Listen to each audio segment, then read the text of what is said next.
13 डिसेंबर 25ला शासनाने जी आर काढला, शिक्षा करायची नाही. ज्या वेळेला शिक्षा करू त्यावेळेला त्या विद्यार्थ्याला समजलं पाहिजे, त्यातून सुधारणा होते. आणि म्हणून मी सुरुवातीला सांगितलं की शिक्षा करू नका, हे जसं शासन सांगतं तसं शिक्षा कोणत्या, केव्हा आणि कशा कराव्यात हे शासनाने सांगावं.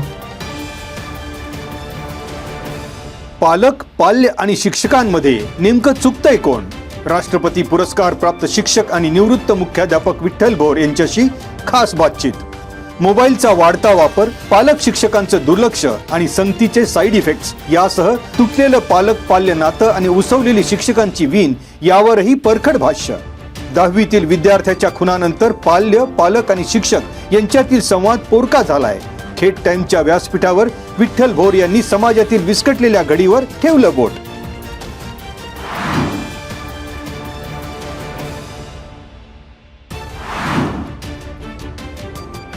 राजगुरुनगर शहरात 10वीतील विद्यार्थी पुष्कर दिलीप शिंगाडे याच्या निर्घुण खुनानंतर शहरात आम्ही राजगुरुनगरकर या माध्यमातून शुक्रवारी रात्री कॅन्डल मार्च. खेड पोलीस ठाण्याचे निरीक्षक सुभाष चव्हाण यांना निवेदन देत शहरातील कायदा आणि सुव्यवस्था अबाधित ठेवण्याची केली मागणी. वाढत्या गुन्हेगारीमुळे शहरातील नागरिक विद्यार्थ्यांच्या सुरक्षिततेचा प्रश्न ऐरणीवर. पुष्कर याचा खून नसून संपूर्ण प्रशासकीय यंत्रणेवर प्रश्नचिन्ह निर्माण होत असल्याचंही केलं नमूद.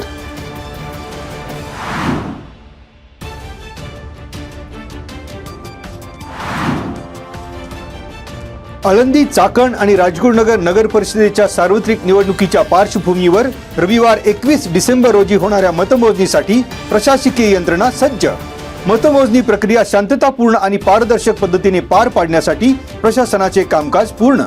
मतमोजणी केंद्रावर आवश्यक त्या सर्व सुविधा उपलब्ध. ईव्हीएम मशीन ठेवण्याची सुरक्षा व्यवस्था, मतमोजणी टेबलांची मांडणी, सीसीटीव्ही कॅमेरे, अग्निशमन व्यवस्था, वीज पुरवठ्याची पर्यायी सोय. याशिवाय मतमोजणी प्रक्रियेत कोणताही अनुचित प्रकार घडू नये यासाठी कडेकोट पोलीस बंदोबस्त तैनात.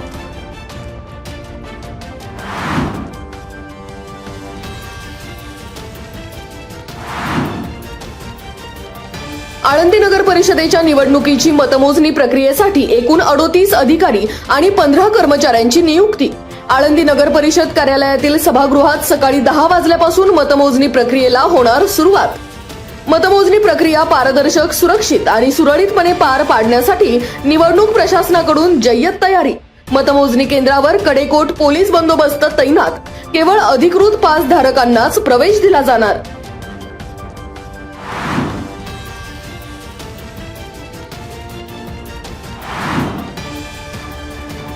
आमदार बाबाजी काळे यांच्या मार्गदर्शनाखाली जिल्हा परिषदेच्या रेटेवडी वाबगाव गटाच्या इच्छुक उमेदवार दीप्ती प्रसाद भोगाडे आणि जिल्हा परिषदेचे मेदनकरवाडी काळूस गटाचे इच्छुक उमेदवार गणेश आरगडे यांच्या माध्यमातून GI कंपनीच्या विविध इलेक्ट्रॉनिक वस्तूंचा उद्घाटन सोहळा.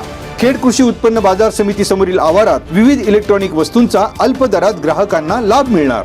यावेळी आमदार बाबाजी काळे, खेड कृषी बाजार समितीचे संचालक जयसिंग भोगाडे, इच्छुक उमेदवार दीप्ती प्रसाद भोगाडे, इच्छुक उमेदवार गणेश आरगडे, पंचायत समितीचे इच्छुक उमेदवार लोकनियुक्त सरपंच अनिता मांद्रे, माजी उपसरपंच दिलीप डुबे, दत्ता कोकणे, माजी सरपंच मारुती सातकर, सरपंच माऊली ढेरंगे, सरपंच संतोष गार्डी, मंगेश सावंत, ॲडव्होकेट नवनाथ कड, माजी उपसभापती दशरथ गाडे, केशव आरगडे आदींची उपस्थिती.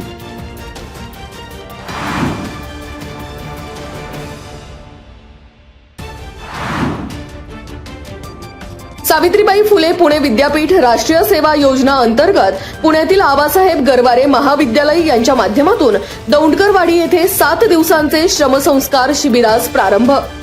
प्राचार्य डॉक्टर विलास उगले, प्राध्यापक मधुकर वाळुंज, सरपंच सीताराम गुजर, उपसरपंच गंगाताई कामठे, चेअरमन सिंधुताई दौंडकर, शाळा व्यवस्थापन समिती अध्यक्षा प्रियंका दौंडकर, माजी सरपंच वामन लांडे यांच्या हस्ते शिबिराचे उद्घाटन. या शिबिरात 140 विद्यार्थी सहभागी. श्रमदानातून स्वच्छता. दौंडकरवाडी गावात एक मिळकत एक झाड ही ग्रामपंचायतीच्या माध्यमातून राबवली संकल्पना. गावात आंबा, चिकू, नारळ या झाडाचे केले रोपण.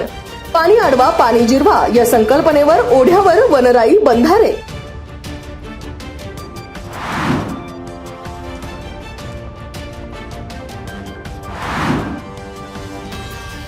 खेड तालुक्याच्या पश्चिम पट्ट्यात चासकमान धरणाच्या पाणलोट क्षेत्रात धुक्याची चादर. शिरगाव भागात थंडीचा कडाका वाढल्याने नदी नाल्यांच्या काठावर वाफेची चादर तयार.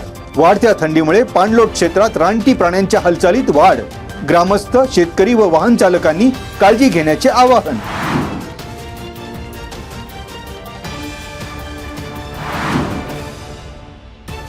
जिल्हा परिषद प्राथमिक शाळेसमोर प्लास्टिकच्या पिशवीमध्ये गांजा बाळगून अंमली पदार्थांची विक्री केल्याप्रकरणी पोलिसांनी परप्रांतीयाला ठोकल्या बेड्या.